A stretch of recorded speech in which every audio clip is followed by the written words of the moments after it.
la patria y el futuro que está a nuestros pies.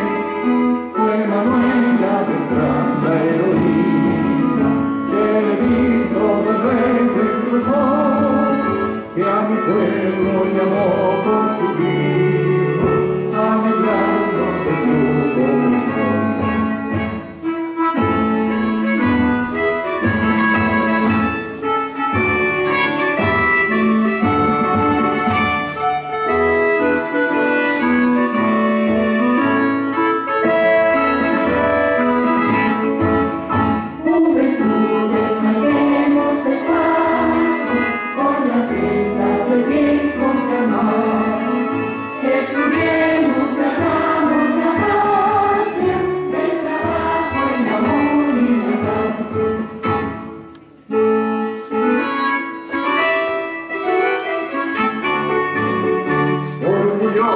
Llevamos el nombre de esta noble y valiente mujer, empleando la fuerza y el coraje del amor a la ciencia y el bien.